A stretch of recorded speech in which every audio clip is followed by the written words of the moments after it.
When it comes to your battle rope, you want a 50-foot battle rope. You want it to be nylon. You don't want a hemp one. And you want it to be 1.5 inches thick. You can buy them 2 inches thick. Don't do it. Unless you're like John Cena or Dwayne Johnson or somebody like enormous, 2-inch rope is not going, it's going to be too much. Black is better because it doesn't stain as much. What you want to do is you want to wrap this rope around some sort of an anchor point, or you can wrap it around a plate. If you have a bumper plate or a metal plate, any sort of plate will do. What you want to do in this workout, first of all, is let everybody know what the intervals are. So in this particular workout, we have a front wave, we have a side wave, and then we have power slams. And you can do them 30-second sets. It depends if you're going to let them rest in between. If you have a group of people, or let's say you have one battle rope and you have 3 people, you could do a 3-to-1 work to rest ratio. Or you could, if they're an advanced athlete, you could have them go through 30-second intervals without rest for each exercise, and that would take them 1.5 minutes. I don't care who you are, 1.5 minutes of battle rope will take you to town. Absolutely. There's not much else that I know that raises the metabolism higher with upper body work than doing battle rope. Phenomenal for that.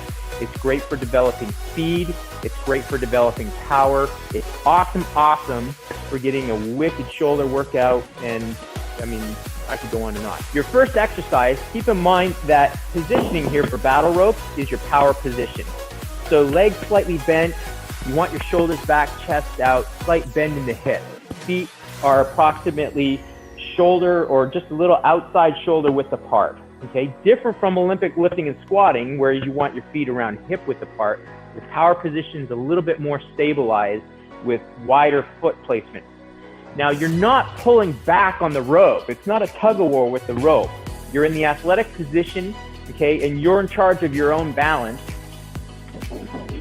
And what you're doing is you're causing a wave to go all the way to the anchor point of the rope. You can do small waves, big waves, very large waves.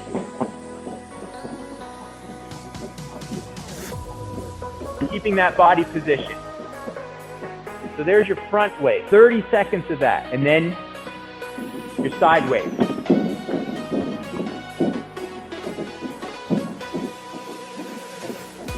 For the side wave, the cue for this is going halt on this. Rah. So it's like your most muscular pose in bodybuilding. Like this. So you're going to be working lateral, so your middle deltoid going out this way, and then your lats, but mainly I would say more of your pecs coming in. And then the last part of that 3 exercise circuit would be your power slam. And this just drives home the fatigue. And I love, this was one of my favorite battle rope exercises because if you have any aggression in you, you can just let it out. Because this is just a,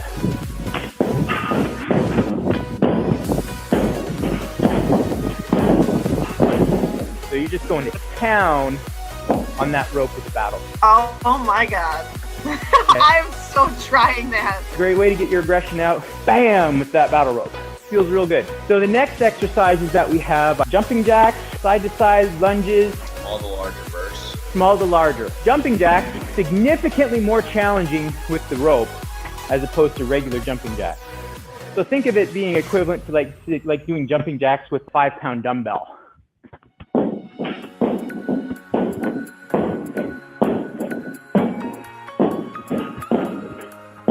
Side to side, I usually have the people do it without the rope first to get the movement pattern. So you're taking the rope, you're whipping it this way. While you're whipping it this way, you're pivoting yourself into a lunge. So I'm going to be focused on this leg, boom. And then I'm going to take the rope up, pulling on it a little bit. Then I'm going to be focused on boom, that leg. We're getting different planes of motion here. So what plane of motion would this one be?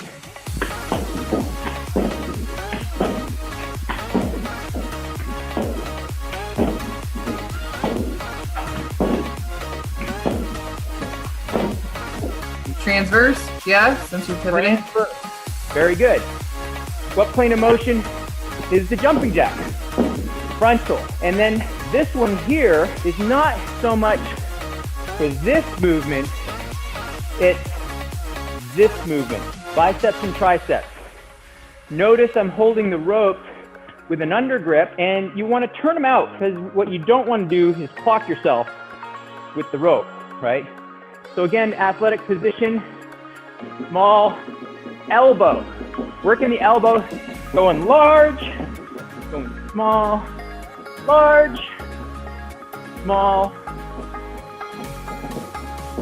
large. So jumping jack, side lunges, then small to large for biceps. The next one is not a wave, but it is my favorite exercise for shoulders. Out of all the shoulder workouts that you can do, this one here is one of my favorites, and it's a press. The battle rope here, a 50-foot long, 1.5-inch battle rope weighs 20 pounds, but there's a leverage component because the anchor point is way over there. So when I do this shoulder press, the objective is to have the rope off the ground the entire time.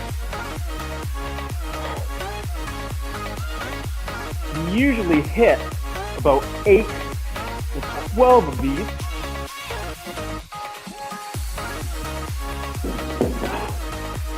Okay, so while I'm in that shoulder press position, I'm giving a lot more leverage advantage to the weight of the rope as I extend. So I go into that shoulder press. The rope is pulling this way.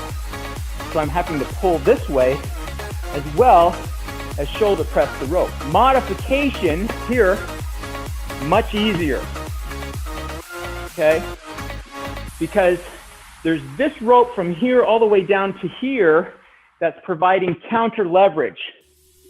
The other option, if you don't want to provide the counter leverage, but you do want to make the rope a little bit easier, you go to the anchor point and you shorten the rope and tie a loop. So I'm wrapping this around here, tying a knot in it like this. So there's your shoulder. Then I have burpee power slams. So you can do your burpees where your chest is hitting the floor, CrossFit style, or you could do them plank style where chest doesn't touch the floor.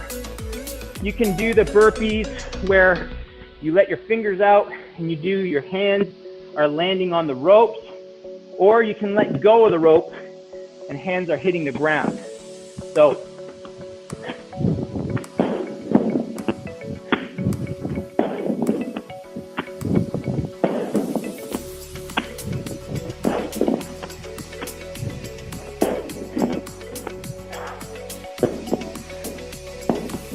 you can do one arm movement.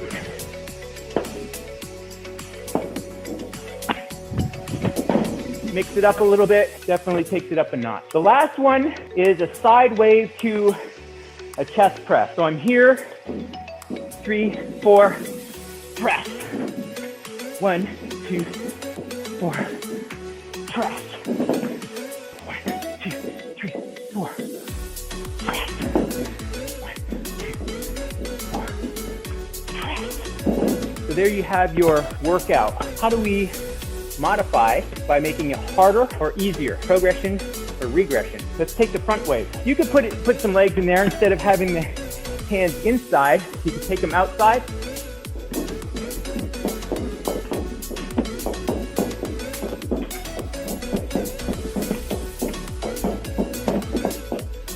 Okay, integrate a combination, motor coordination, proprioception, balance, stability would be incorporated into doing something like that. What about increasing the interval from 30 seconds to 45 seconds for your hammerheads that are in really good shape? You can increase the time length. You can increase the frequency of the wave. Move it faster, move it faster. You can also, this is going bilateral, right? I can put the rope together like this, athletic position,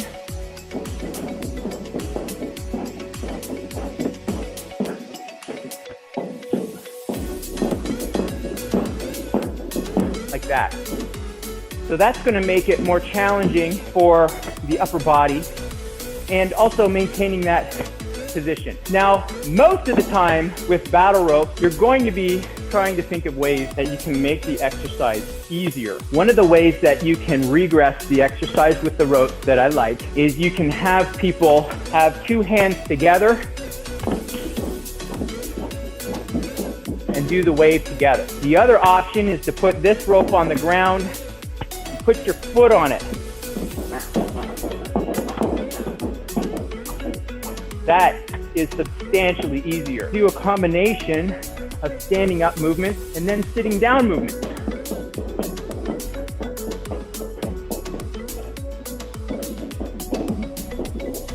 So all of this stuff can be done from a seated position. Last but not least are the rope drags. A really great way to do the rope drags is attaching to a sled. 2013 CrossFit Games, I think it was, they had a rope pull with the sled. Like 300 pounds, the men's division was pulling, right? Of course, you can make all of this stuff fun, competitive. So instead of having an anchor point, you have another person on the end of those ropes. You have two ropes, and they're using rope in tandem with each other. So they're doing the waves together, they're doing the pulls on stuff, okay?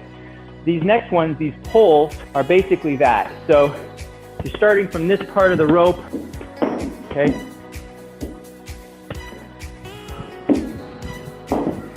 You're pulling. The other way,